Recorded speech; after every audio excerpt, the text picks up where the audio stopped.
There was nothing particularly unusual about that chilly morning in late October, except for the fact that it would be the day a quiet, thoughtful boy would be forced to confront the silent cruelty of power misused.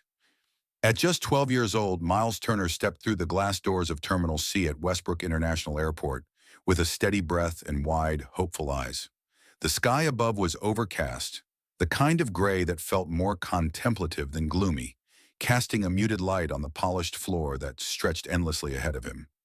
Clutching his boarding pass like it were a golden ticket to something bigger than himself, Miles moved carefully through the crowd.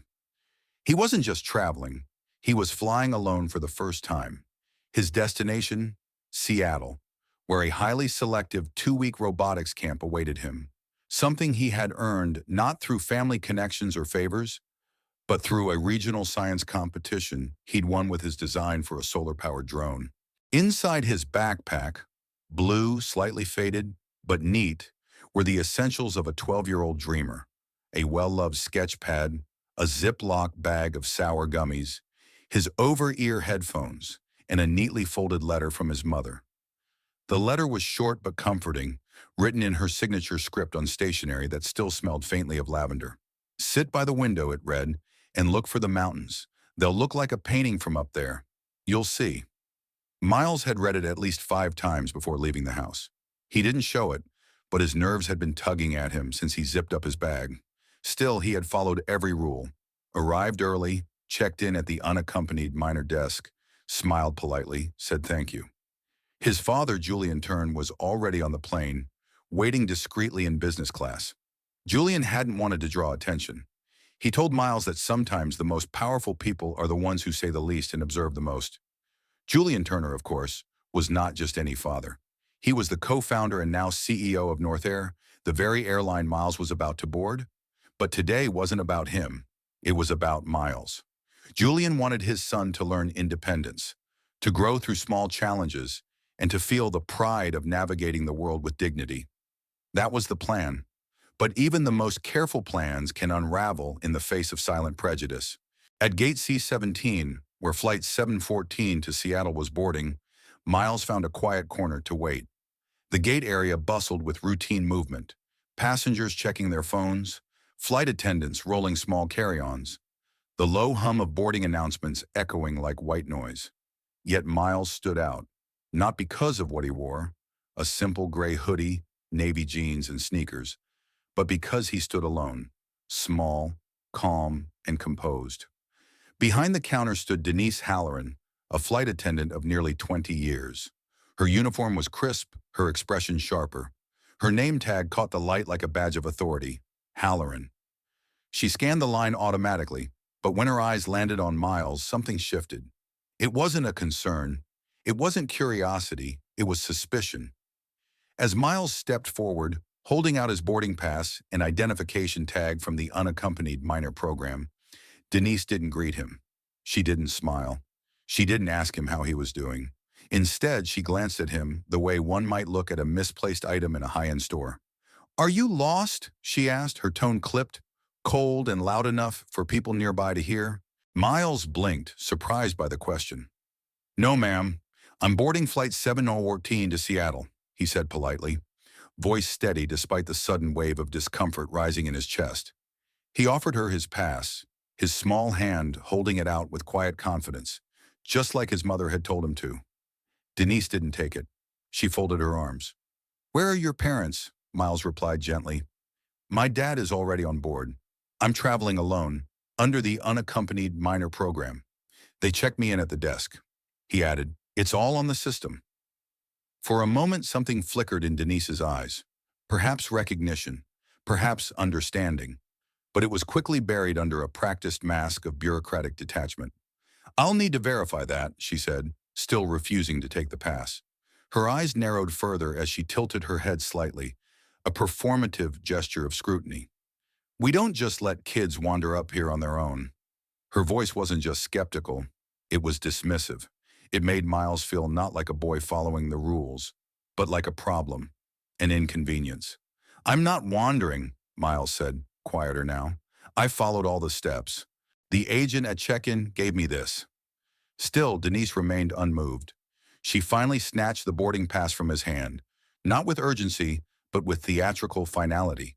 Her fingers, clad in red-painted nails, held the paper for only a second before she did something no one around him expected.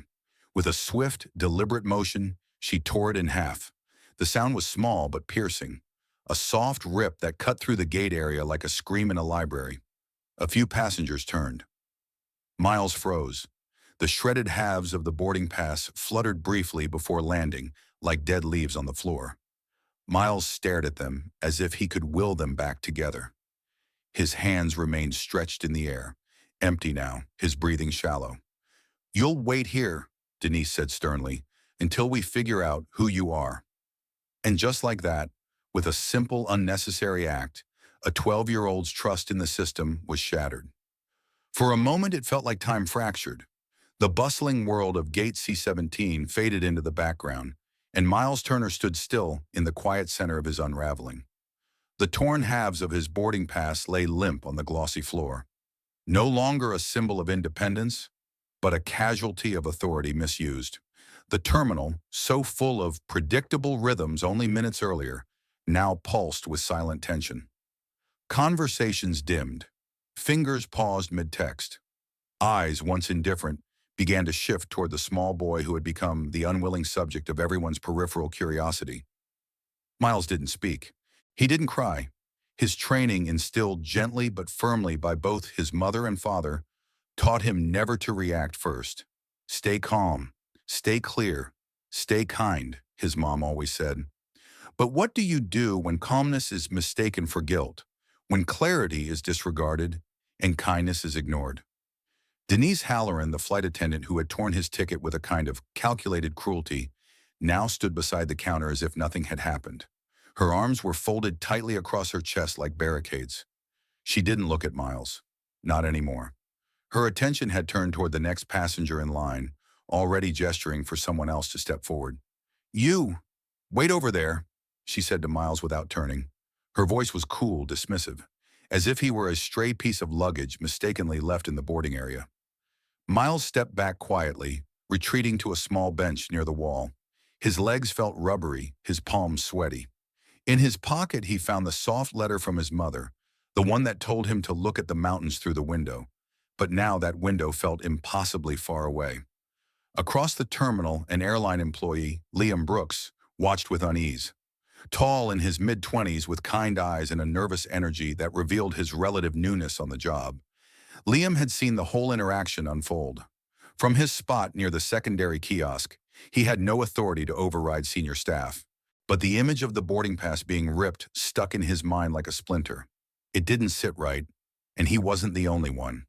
2 seats away, a woman in her 30s leaned toward her travel companion and whispered, "Did you see that?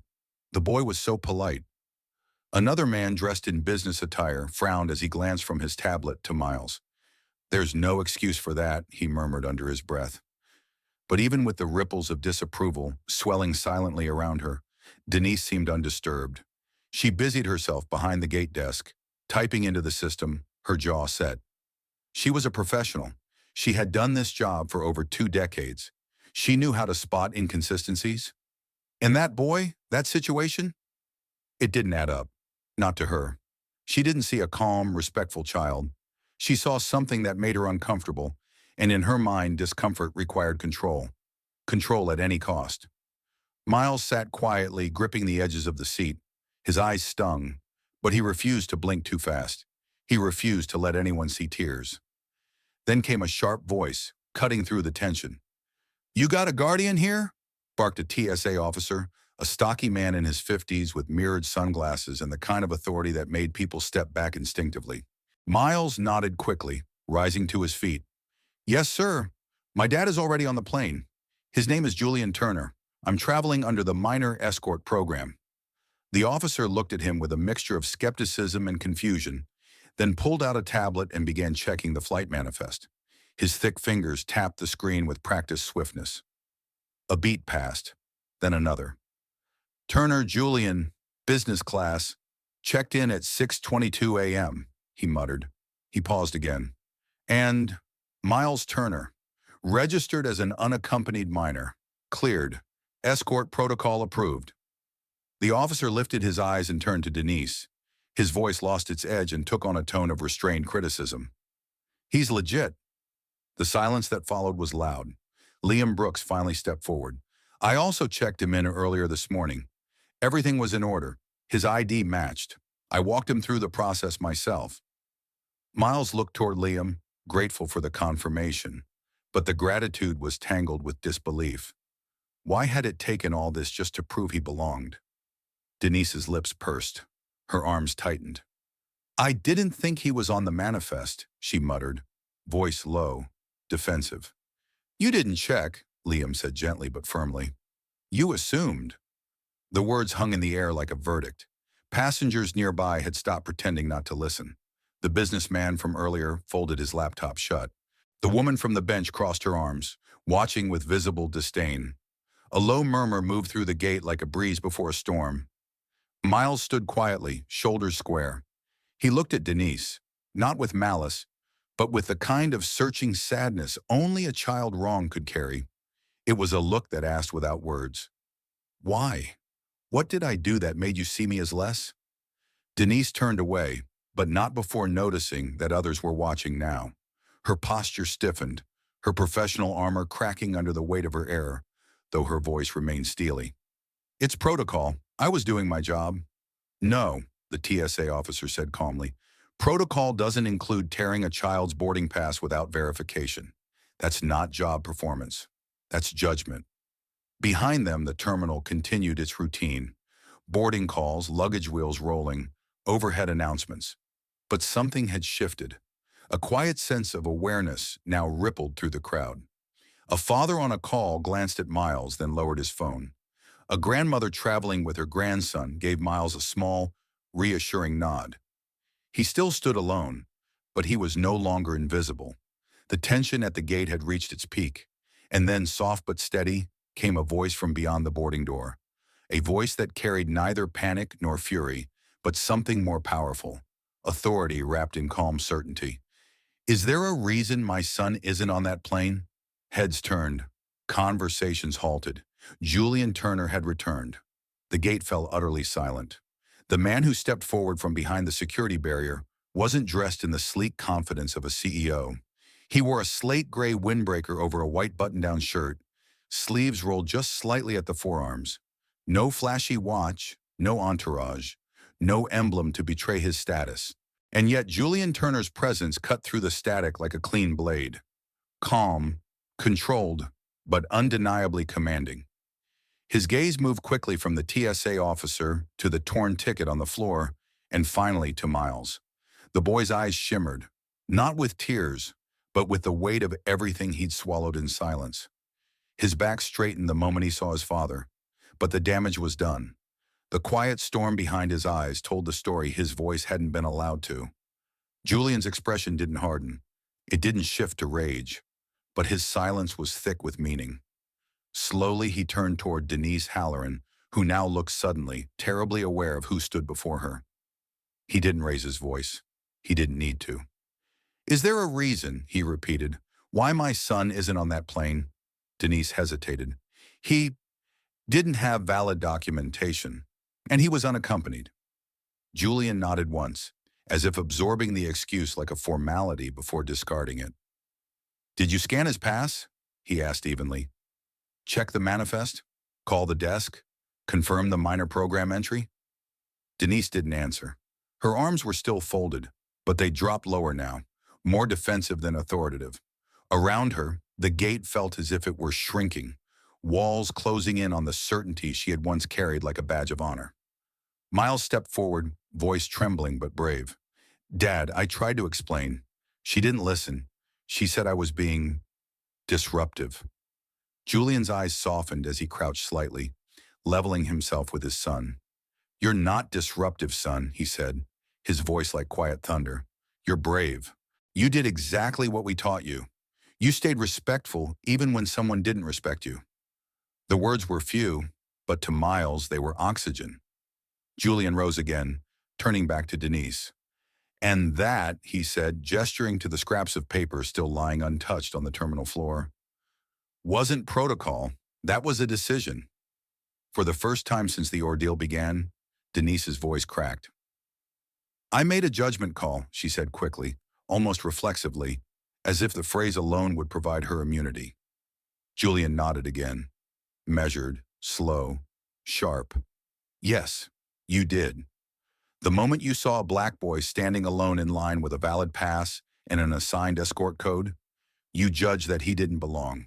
You didn't scan. You didn't verify. You tore his ticket in half. What exactly did you think you were protecting? The question landed like a stone in still water. It didn't require an answer. The silence it provoked was the answer. From the side, Liam Brooks, the younger attendant, finally spoke up again. This time his voice didn't waver. I verified his status myself. His file was flagged as cleared. There were no inconsistencies. Craig Milton, the supervising officer, had arrived by then. His badge caught the overhead light as he approached, flanked by 2 additional staff. His eyes moved quickly between Miles, Julian, Denise, and the crowd, now fully invested in the scene. Mr. Turner, he said carefully, we were just informed of the situation. Julian's tone never shifted from calm, but each syllable was laced with exacting disappointment. This isn't a situation. This is a failure. A failure of your staff to follow your policies, a failure to treat a child, my child, with basic decency. Craig nodded with restraint. We will issue a new boarding pass immediately. But Julian didn't move. He didn't accept. Not yet. I want this entire interaction reviewed, he said. From the moment my son approached this gate to the moment his ticket was destroyed. Pull the cameras, interview your staff, and tell your team that this... He gestured once again to Miles, now gripping the letter from his mother like a lifeline. Should never happen to another child again. Denise's arms dropped fully to her sides now. She looked smaller, diminished, and still she said nothing. But it was Miles who broke the silence. I just didn't understand, he said, barely louder than a whisper, why she looked at me like that. Julian exhaled deeply, fighting the kind of pain no father wants his son to learn so soon. His hand rested gently on Miles' shoulder, steady and strong. Sometimes, he said softly, people see only what they've been taught to fear. But that's their problem, not yours. The passengers around them stood a little straighter. Some looked away ashamed. Others locked eyes with Julian, their expressions etched with empathy and a shared sense of sorrow. Craig finally stepped in, speaking more officially. Mr. Turner, would you prefer we handle this internally or escalate to HR? Julian didn't hesitate. Both. But don't confuse this with drama. This is about accountability. And right now, your uniform means very little if it doesn't come with that. The supervisor gave a firm nod and stepped away to manage the reissuance. Meanwhile, Denise retreated behind the desk, pretending to double-check charts, her face flushed and her fingers trembling faintly as they fumbled at the keyboard. Julian didn't follow. He didn't need to. He leaned toward Miles and said quietly, "This isn't the memory I wanted you to have of your first solo trip, but remember this. How people treat you says more about them than it does about you. And when they treat you unfairly, you don't shrink. You stand." Miles didn't speak, but something shifted in his posture, a stillness, a quiet kind of strength. As the new ticket was printed and Liam handed it over, this time with a gentle smile and a respectful, "You're all set, Mr. Turner." Miles looked up at his father and asked, "Do I have to sit in first class?" Julian smiled faintly. "We can trade if you want. You can have the wing view." Miles thought about it, then nodded. "I like the wing. I want to see the mountains." They walked toward the boarding door together, father and son, not in silence, but in solidarity. Behind them, the gate remained abuzz with whispers. The image of a torn boarding pass was no longer just paper.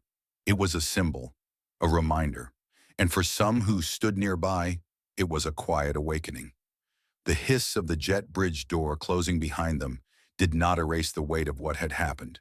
If anything, it only deepened the quiet tension that clung to Gate C17 like fog after a storm.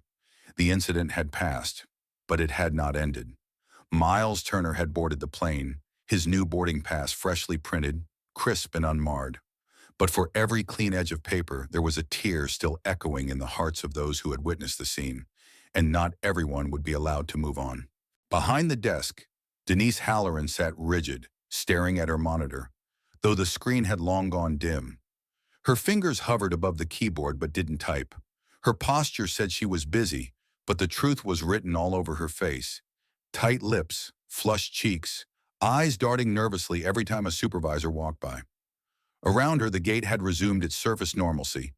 People returned to their phones, laptops, and coffee cups. But something had changed beneath the surface.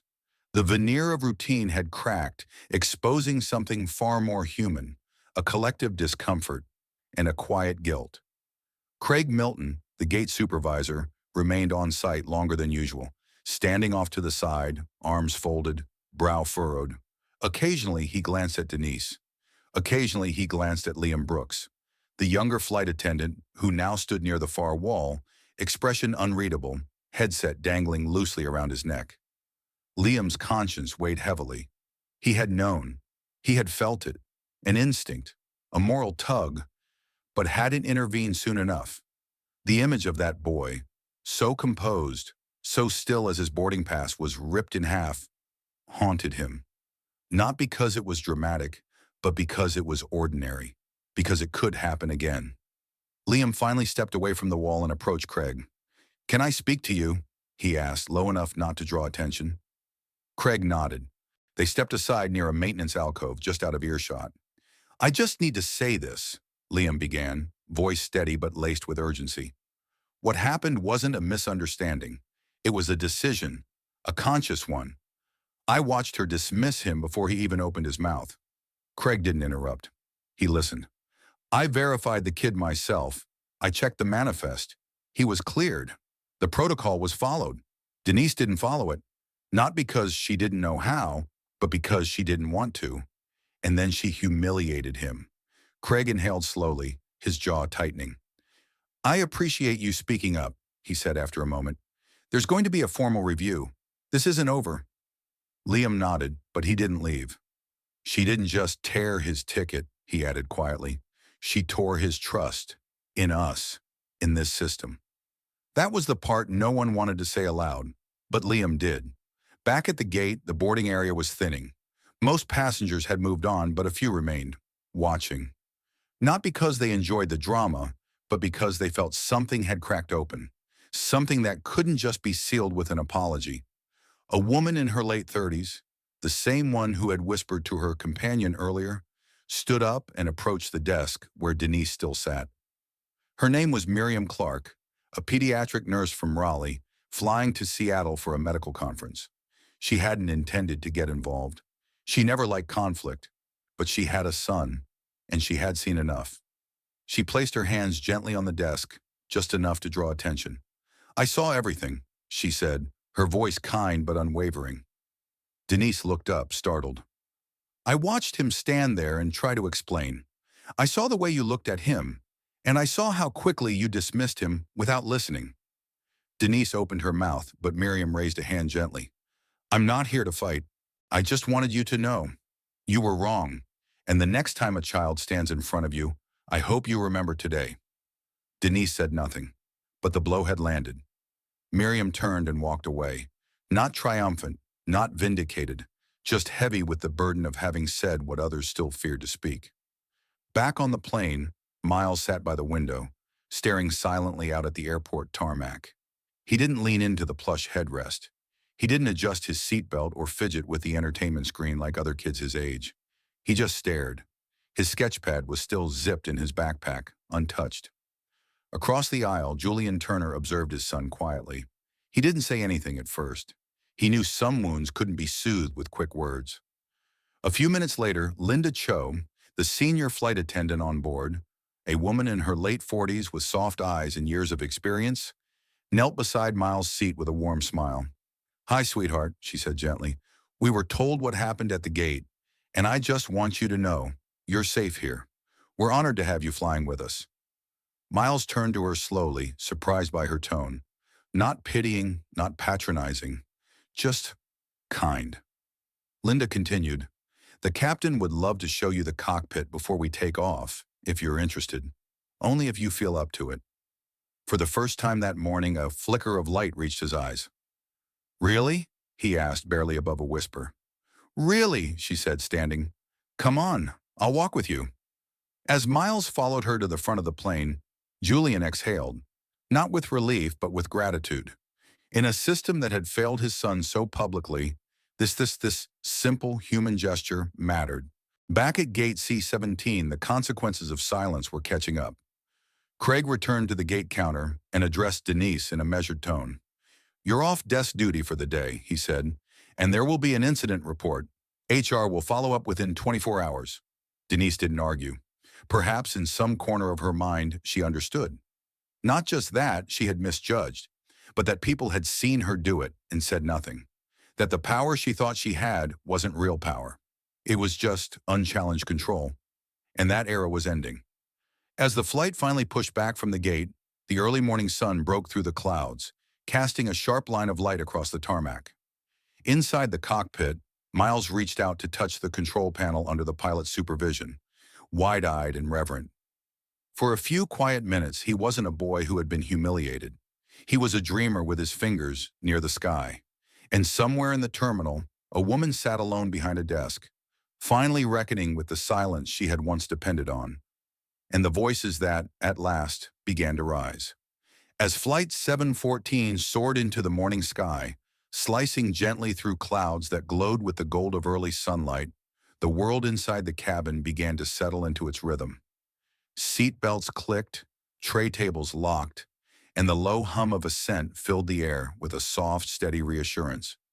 But in Seat 2A, Julian Turner wasn't settling. He sat upright, hands clasped in front of him, his gaze not on the safety card or the touchscreen, but fixed, quiet, steady, and deep on the window to his left. Not for the view, not for distraction, but because he knew what had happened back at the gate wasn't a single incident. It was a pattern so deeply woven into the industry he had helped build, it had nearly swallowed his son without a second thought. And this time, it wasn't going to be handled with a quiet report or a private reprimand. Julian reached into the inside pocket of his jacket and pulled out his phone. There were dozens of unopened emails, messages from department heads, board members, and a morning meeting request from legal. He ignored them all. Instead, he opened his notepad and began to type. Gate C17, Sacramento Terminal, unaccompanied minor protocol breach. Immediate flag on Halloran. Denise request full video footage from 6:45 a.m. 7:30 a.m. Initiate review with HR and operations. Include training leaders. Add to agenda. Policy revision. Visual bias and verification process. He paused, then typed 3 words in bold.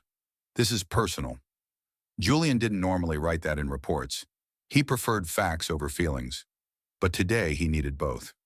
He thought of Miles in the cockpit, likely staring with awe at the rows of controls, maybe asking the pilot a dozen thoughtful questions like he always did when something fascinated him.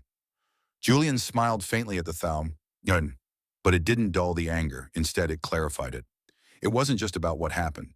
It was about who hadn't said anything until he arrived. Back in the terminal, Craig Milton stood near the edge of the empty gate area. Passengers had boarded.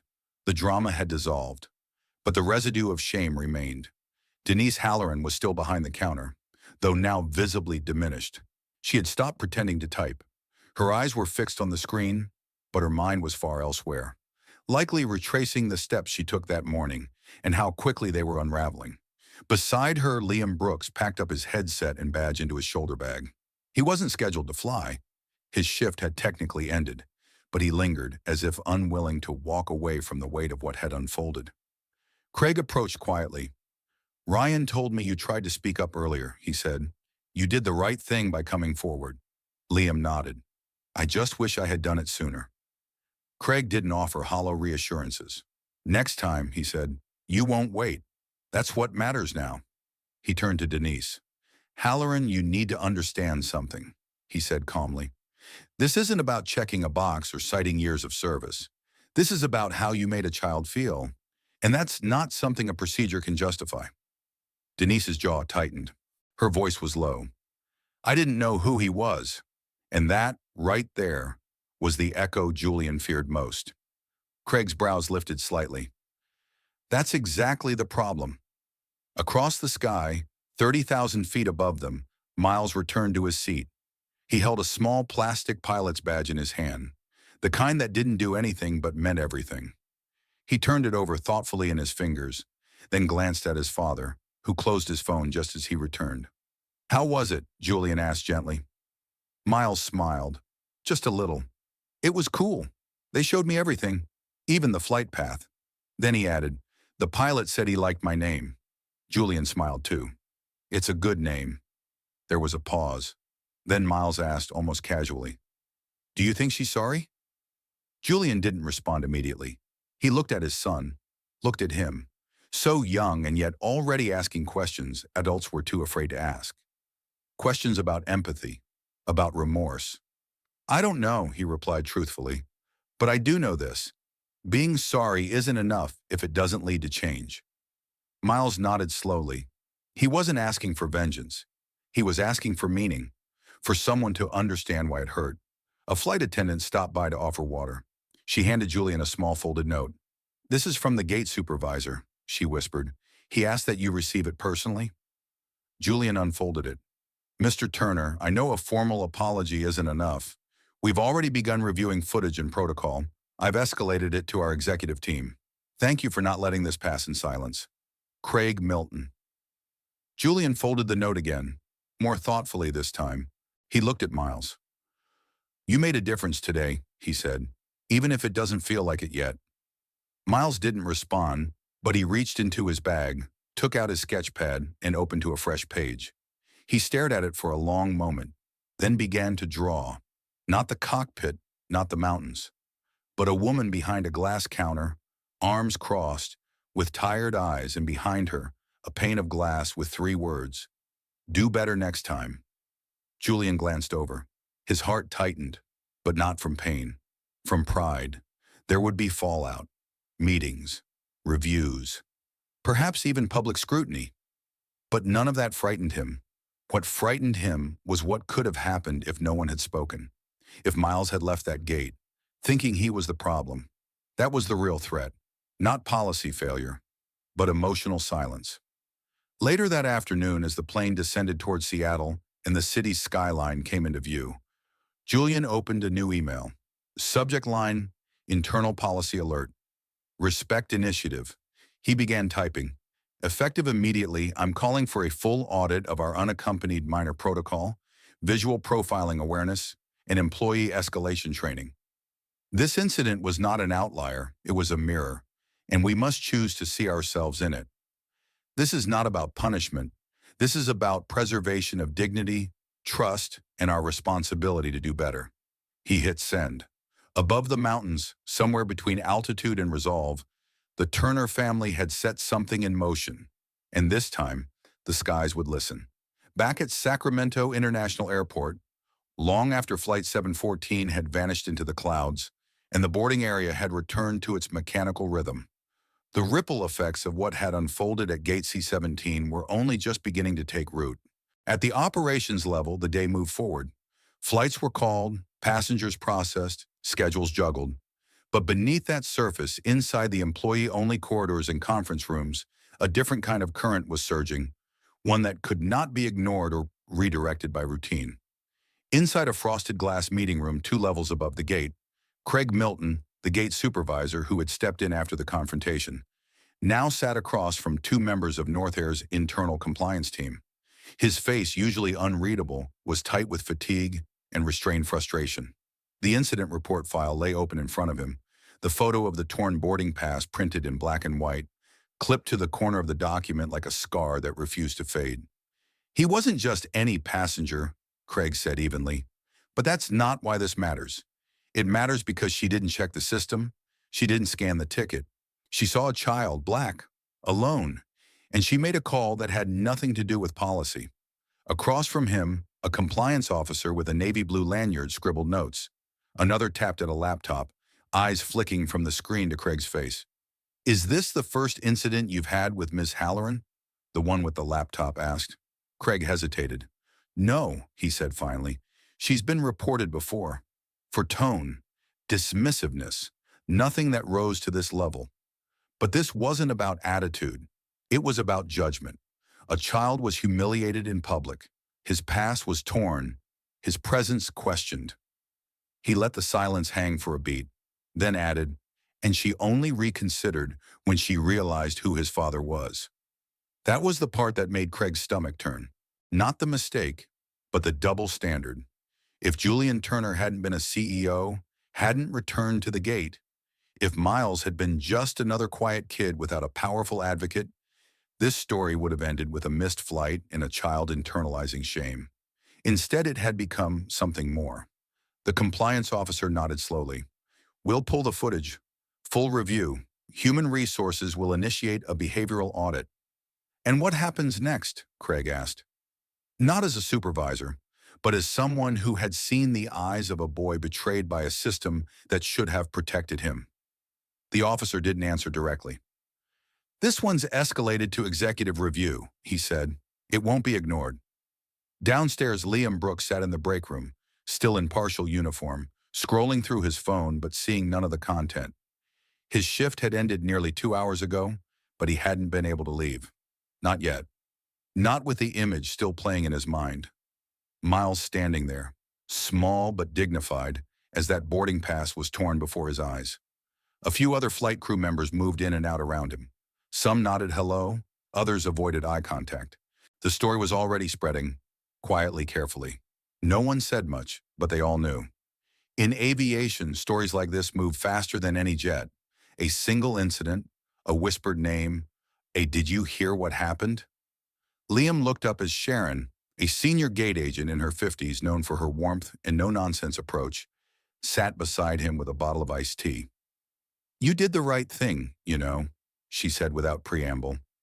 Liam didn't answer immediately. I didn't do it soon enough, Sharon shrugged. You did it. That counts. Most don't say a word. She paused, then added with a glance toward the door. Denise is still in denial, last I heard, acting like it's all being blown out of proportion. Liam's jaw clenched. Because to her it wasn't personal, but to that boy, it was everything. Sharon nodded, her expression softening. That's what people forget. We're not just processing boarding passes. We're processing people's lives, their fears, their families, their dignity. Every interaction either gives someone peace or leaves a scar. There was silence between them, deep and mutual. Then Liam asked, Do you think it'll change anything? Sharon looked at him with quiet resolve. Depends. If people like you keep speaking up. Meanwhile, 2,500 miles away in a private conference room on the 38th floor of North Air's headquarters in Chicago, a closed-door meeting was underway. Julian Turner stood at the head of the table, not as the CEO, not with prepared slides or legal advisors. He stood as a father. On the screen behind him was a pause frame from the gate security footage. Miles, mid-sentence, holding out his boarding pass. His eyes are earnest. The timestamp in the corner, 7:11 a.m. This isn't about liability, Julian said, his voice steady. It's about identity. What kind of airline do we want to be? One that defends its brand only when it's exposed, or one that proactively shapes a culture where dignity isn't negotiable? Silence around the room. The COO adjusted her glasses. The general counsel stopped typing. Julian continued. I've read every report on diversity and equity we've circulated in the last 2 years. They're well written. But the truth is, none of it matters if a 12-year-old boy, registered properly, traveling under our protocols, can be treated like a threat because of how he looks. He clicked to the next frame. Denise tearing the ticket. The sound wasn't needed. The image spoke volumes. We can't train compassion, but we can train accountability, and we can define consequences. His next slide read simply, Initiative, See Me, Acknowledge and Act. 3 mandatory modules, implicit bias in passenger identity, conflict de-escalation at gates, dignity first protocols for minors, effective next quarter, led by internal plus independent experts. He looked around the table. If you want to know where we stand as a company, look at how we treat the smallest, quietest, most vulnerable people who trust us to carry them. If we fail there, we fail everywhere. No one argued, because deep down they knew. He wasn't just right, he was necessary. That evening, as the sun dipped below the Seattle skyline, Miles and Julian walked together through the quiet streets near their hotel, the boy's sketch pad tucked under his arm. They didn't talk about the gate. They didn't have to. It was still in the air between them, but no longer sharp. It had become something else. A story, a seed, a spark. They passed a bookstore, and Miles paused at the window. Inside was a quote scrawled on a chalkboard. The smallest voice can still shake the tallest walls. Julian read it silently, then looked at his son. You ready for tomorrow? He asked, referring to the robotics camp. Miles smiled, shy but firm. I think so. And in that moment, surrounded by quiet streets, full of sky and second chances, the echoes of a cruel morning had finally found their answer. Not silence, but resolve. The next morning, as Seattle yawned awake under a slate blue sky brushed with fog, Miles Turner sat in the brightly lit common room of the tech campus hosting the robotics camp. Around him, kids from across the country chatted about circuits and AI, drones and 3D printers, their voices buzzing like electricity. But Miles sat quietly at the edge of the group, his sketch pad balanced on his lap, pencil moving deliberately across the page. He wasn't drawing a robot. He was sketching the image that had replayed in his mind again and again. A woman behind a desk, her hands mid-motion, tearing a small rectangle of paper. In front of her stood a child, not angry, not afraid, just stunned. On the glass barrier behind them, Miles had shaded in one bold phrase, "Do better, see me." A quiet act of resistance and of memory. The day before had left a mark, but it hadn't broken him. It had focused him. Across the city, inside the offices of North Air's Seattle Regional Division, a very different kind of drawing was taking place. Lines of accountability, redrawn with precision. Inside a secured briefing room, Julian Turner was leading a confidential follow-up with 3 senior directors from compliance, HR, and operations. Though not public yet, the internal consequences of Gate C17 were rapidly materializing. A disciplinary review had been opened on Denise Halloran, now placed on immediate leave pending formal investigation. But Julian wasn't interested in scapegoats. What he wanted, what he insisted upon, was systemic reform. Not just a one-off response, but a culture shift that wouldn't vanish when the headlines did. He stood at the head of the table, sleeves rolled, his voice calm but pointed. I've seen the footage, he began. Not just the boarding pass being torn, but of every second before that. The glance, the hesitation, the judgment. He clicked the remote. The monitor behind him showed stills, each moment captured, frame by frame. I don't need an analyst to tell me what this was. I'm a father. I know exactly what was happening in her eyes the moment she made that call. Across the room, HR Director Celeste Monroe nodded slowly. We've launched the internal audit, she said. Halloran has had 2 prior flags for tone and inconsistency in applying ID checks. Minor, but relevant in context. Julian's gaze didn't flinch. We won't be brushing this undertone. This was more than that. He turned to the operations director. I want every unaccompanied minor incident from the last 12 months pulled and reviewed. Gate agents, flight staff, resolution times. And I want every employee to be recertified in the human-centered protocol starting next quarter. Non-negotiable. There was no pushback, because everyone in that room understood. This wasn't just policy, it was personal. Back at the robotics camp, Miles walked quietly through a sun-dappled hallway, headed for the cafeteria. His name badge bounced lightly against his chest. He'd just finished assembling a micro-drone that could avoid collision using infrared sensors, and his instructor had complimented his wiring precision. Normally, he would have beamed with pride, but today something else stirred inside him. A need to be seen for more than what he could build.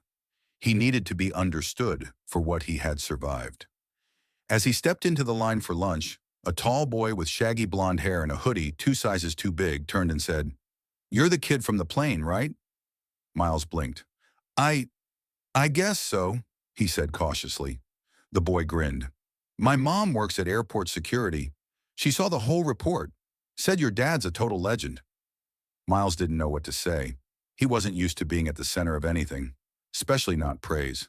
"I just stood there," he said quietly. "I didn't even speak up." The boy shrugged.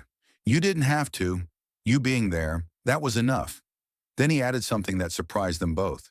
She said it made the other staff finally talk. Like report stuff. Stuff they've seen but didn't say before. Miles swallowed.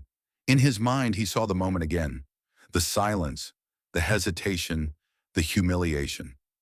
But now he saw something else. A ripple. His quiet had stirred someone else's voice. Meanwhile, in the North Air media office in Chicago, a discreet but meaningful announcement was being drafted. Not for the public yet, but for all internal staff. The headline was simple: See me, acknowledge, and act. A company-wide cultural reset begins. The contents of the email laid out the new three-part program spearheaded by Julian: implicit bias and passenger identity training, de-escalation with dignity, practical tools for frontline staff, unaccompanied minor handling protocol, enhanced safeguards. The final line read, because every passenger is more than a ticket, every face is a story, and every voice, especially the quiet ones, deserves to be heard. Julian sat back in his office chair after reading the draft.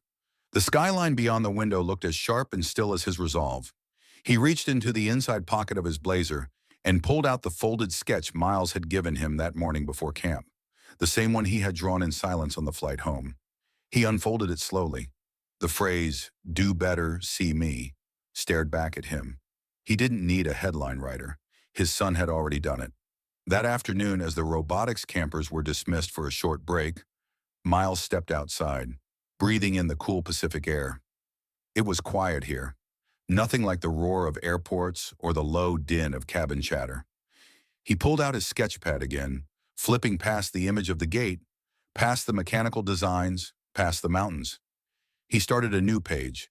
This time, he drew a row of people in uniforms: flight attendants, pilots, gate agents, all with blank expressions. And in the center, he drew a small child. Not crying, not yelling, just holding a sign with one word on it: belong. It wasn't a demand. It was the truth. That evening, Julian sat in his hotel room, reviewing staff responses to the new training program. Already a dozen messages had landed in his inbox. Some were nervous, some defense, but many were grateful. Thank you for making this real. It needed to start from the top. I didn't know how to speak before. I will now. Julian leaned back in his chair and closed his eyes. It wasn't over, not by a long shot, but a line had been drawn, not in anger, not in vengeance, but in clarity. One that said, every child, every seat, every moment matters. And the next time someone at a gate made a choice, they'd think not just of rules, but of Miles Turner, and the boy who said nothing, but changed everything. 3 days after the incident at Gate C17, Denise Halloran sat in a quiet, windowless conference room at North Air's Sacramento office. The walls were bare. The clock ticked loudly, and her world, once built on seniority and control, now teetered on the edge of consequence. She wasn't in uniform, not anymore. Her blazer had been replaced by a plain navy cardigan. The badge she once wore with authority now sat on the table in front of her, turned face down. She kept glancing at the door, waiting for someone to walk in and explain why this had gone so far. Why has this become national? Across the room, the company's regional HR officer, Maya Santos, entered with a folder marked "Confidential." She didn't smile. She didn't posture. She simply nodded and took her seat. "We're here for your disciplinary hearing, Ms. Halloran," Maya said quietly but firmly. "Before we begin, do you understand the nature of the review?" Denise swallowed. "I followed procedure." Maya opened the folder and read aloud. "Employee failed to verify ticket through official scanner. Refused to consult passenger manifest. Destroyed valid documentation of a registered unaccompanied minor. Accused said minor of being disruptive without cause. Dehumanizing language and posture cited by 3 witnesses. All while under direct observation by the CEO." The room fell silent. Denise shifted in her seat but said nothing. Maya looked up. "Do you wish to explain?" "I didn't know who he was," Denise finally said. I thought something was off. He was traveling alone. No guardian in sight." You didn't check," Maya interrupted calmly. You assumed. Denise's eyes narrowed. You don't know what it's like down there. The pressure, the chaos. You miss a call. You risk the whole flight. I've had to make hundreds of judgment calls. I trusted my instincts. Your instincts were biased, Maya replied, and they humiliated a child. The words stung. Denise folded her arms, then unfolded them. I've given this company 22 years. And in 22 seconds, Maya said gently, you shattered a boy's sense of safety, made him feel like he didn't belong, and nearly cost the company its moral compass. The weight of the moment pressed into the room. You didn't just tear a boarding pass, Maya continued. You tore a boundary that protects our passengers from harm, especially the most vulnerable. This wasn't a clerical error, it was a human one. Denise's composure cracked slightly, the corners of her mouth twitching as though caught between anger and regret. I didn't mean to hurt him, she whispered. Maya nodded. And yet you did. There was no shouting, no dramatic accusations. Only the truth laid bare. Denise would not be fired, not yet, but she would be suspended without pay, placed under corrective training, and required to complete the full See Me, Acknowledge and Act protocol, including a face-to-face restorative hearing with the family, should they choose to participate. It was more than a penalty. It was a mirror. That same morning, Julian Turner stood in front of a packed auditorium at North Air's headquarters in Chicago. The walls of the room were lined with monitors displaying three simple words. Every seat matters. Executives, staff, pilots, and ground crew filled the rows. Some looked skeptical, some hopeful. Most were silent. Julian didn't bring slides. He brought a photograph. It was the image of Miles sitting by the window of Flight 714, holding his torn boarding pass in one hand and his sketch pad in the other. This is my son, Julian began, but more importantly, this is your passenger. He paced slowly across the stage. He arrived early. He followed every instruction. He smiled. He held his pass with pride. And in seconds, someone in our uniform decided he didn't belong. A quorum passed through the room. Julian held up a small piece of torn paper, the same boarding pass Miles had handed him, the edges still ragged. This piece of paper, it's just paper. It has no heart, no story, but the person holding it does. And the second we forget that, we stop being an airline. We become a machine. He paused. Flight attendants, gate agents, pilots. We all carry a different kind of power. But power means nothing without compassion. He stepped forward. That's why starting today, See Me isn't a training. It's a standard, a new one, non-optional, because no one should ever be made to feel invisible while holding a valid seat in our care. The room remained still until a man in the third row, a senior pilot, stood up and nodded. Then a ground crew supervisor, then a young woman from the reservations. Slowly, applause broke out. Not loud, but real, the kind that comes when truth lands where it's most needed. That afternoon, Miles returned to the robotics camp, unaware of the movement unfolding behind the scenes. For him, the day had returned to normal.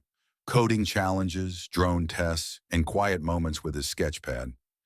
During the break, one of the instructors approached him. You know, she said kindly, we've had a few staff talk about you.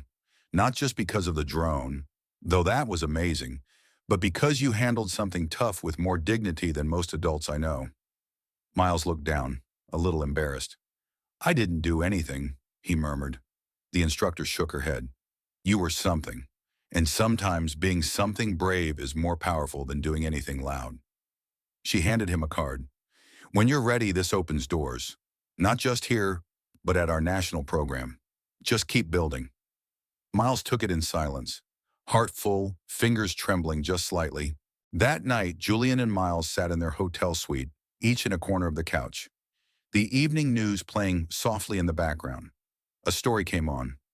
North Air's CEO announces cultural overhaul after viral incident involving a child passenger and a gate agent. The company's new See Me initiative promises to put empathy at the core of aviation. Miles looked up. They're talking about us, he said quietly. Julian nodded. They are. Are you glad it happened? Julian paused. No, he said. I'm not glad it happened, but I'm proud of what came next. Miles turned back to the screen, his expression thoughtful.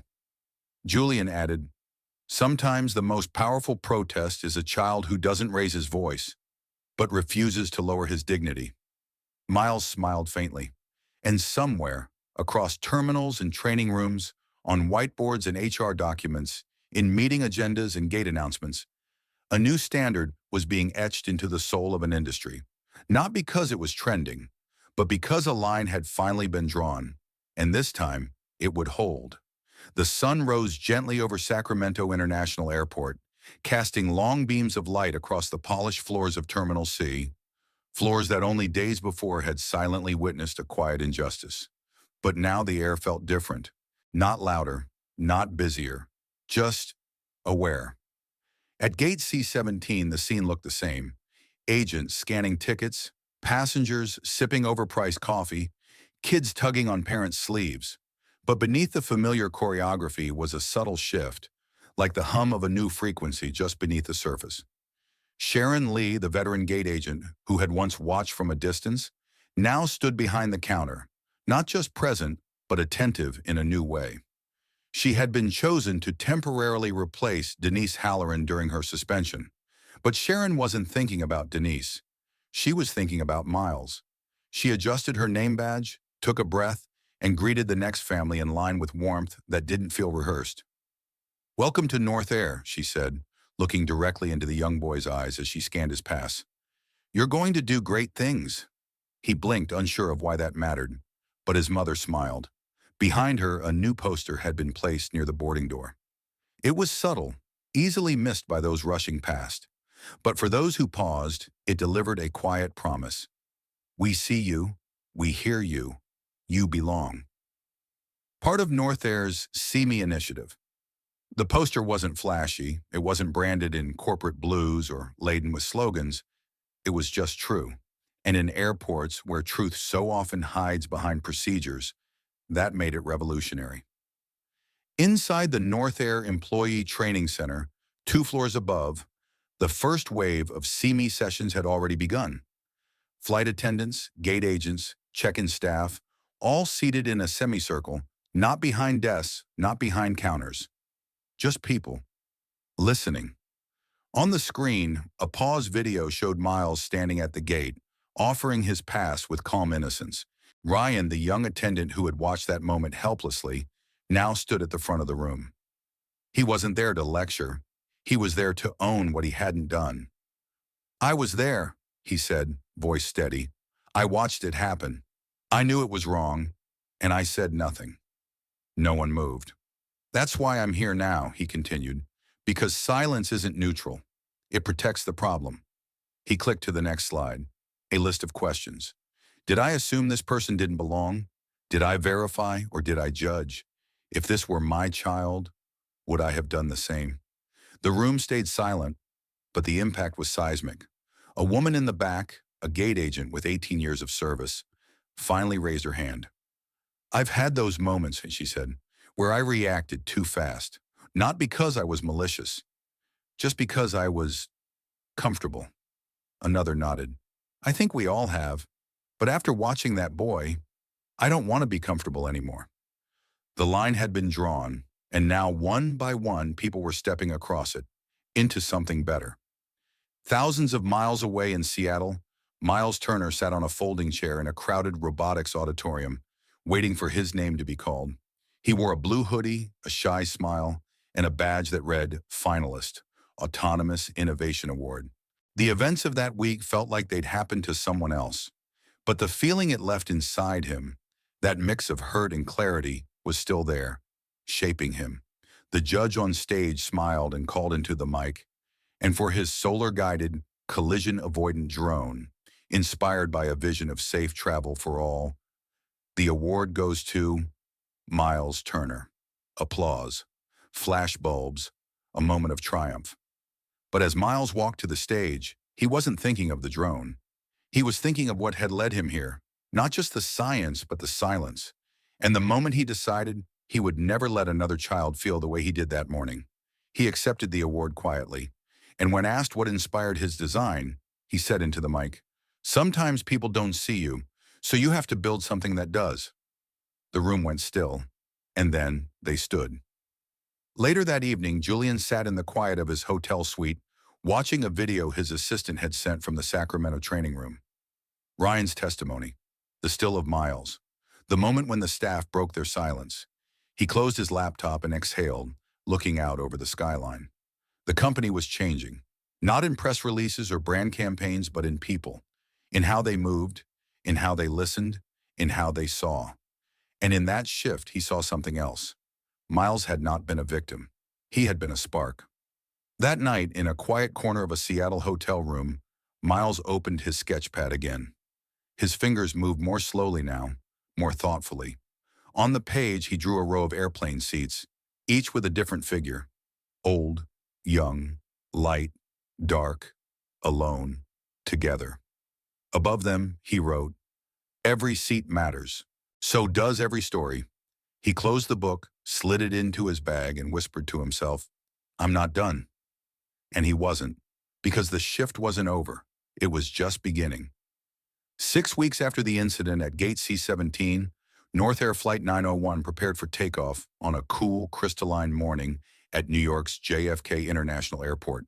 The passengers, scattered among the plush Navy seats of first class and the patterned rows of economy, sipped their coffee, adjusted their headphones, and settled in for what looked like just another cross-country flight. But today was anything but ordinary.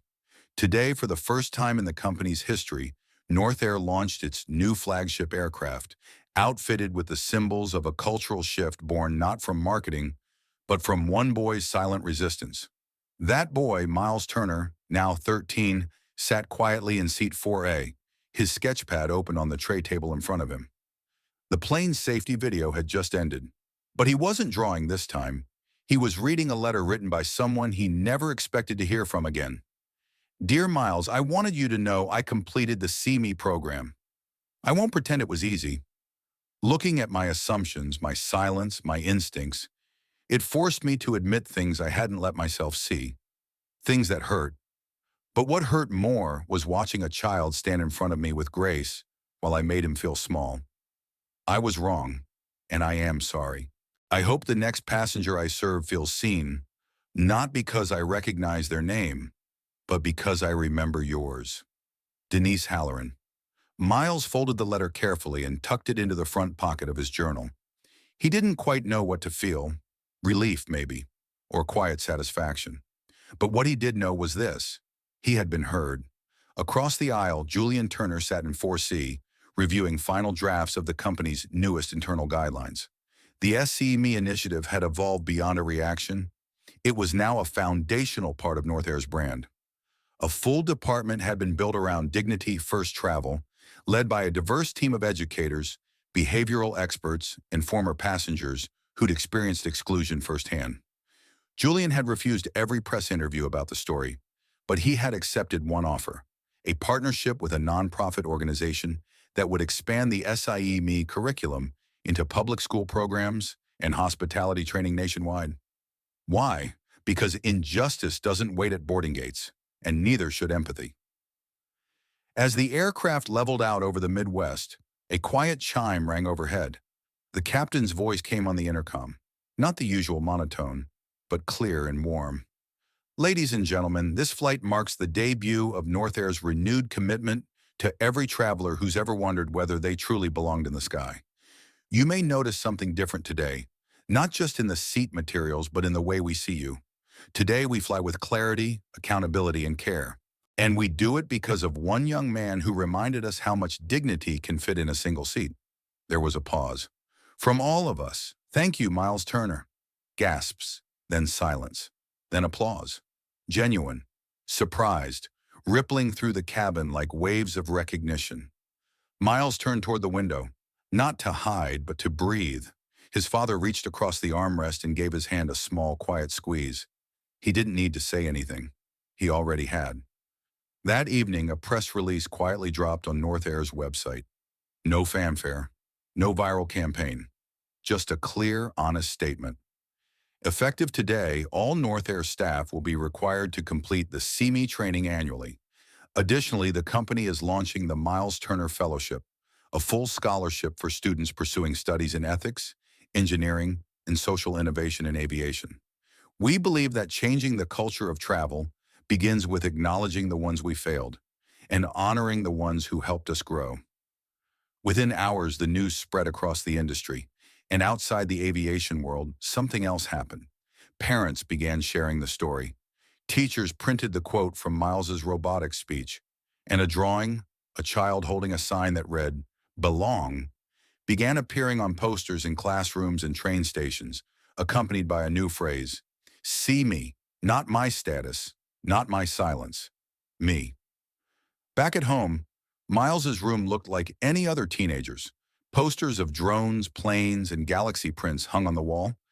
But on his desk, carefully framed in glass, sat two objects: a torn boarding pass, a new one, pristine, signed by the captain and marked Seat 1AA, reserved for courage. He never displayed awards, but he displayed that, because courage, he had learned, isn't always loud. Sometimes it's the voice you don't raise, the words you don't get to say, and the dignity you refuse to surrender. The final chapter wasn't a press conference, or a courtroom, or even a firing. It was this: one boy, one flight, one quiet act of injustice, transformed into a movement that taught a corporate giant how to see, and more importantly, how to listen. Epilogue. Months later, during a company-wide event, Julian Turner took the stage in front of nearly 5,000 employees. But this time, he wasn't holding a file or a mic. He was holding Miles's sketchpad. He flipped to the final page and held it up. There, drawn in soft pencil, was an airplane soaring across the clouds. But inside the cabin, each window showed a different face: old, young, black, brown, disabled, smiling, sleeping, reading. Above them, Miles had written in neat, careful script, "This sky belongs to all of us." And beneath it, Miles Turner, passenger, not a problem. Julian lowered the pad. He didn't say a word. He didn't have to. The legacy was already written, in every child who would now fly with a little more confidence, in every staff member who paused before assuming, and in every traveler who would finally know what it meant to be seen. And in that silence, the sky changed. Moral of the story: sometimes injustice doesn't scream. It whispers, it glances away. It tears a boarding pass in silence and expects the world to move on. But when dignity is denied, even the smallest voice can carry the weight of truth. Miles Turner didn't raise his voice. He stood in stillness, in shock, but not in shame. And in doing so, he reminded us all that courage doesn't always come with a microphone. Sometimes it comes with a quiet refusal to disappear. This story isn't just about an airline's mistake. It's about a child who refused to internalize that mistake as his own. It's about a father who turned pain into purpose. It's about a system learning, at last, to listen. The true measure of progress is not how we treat the powerful, but how we protect the powerless.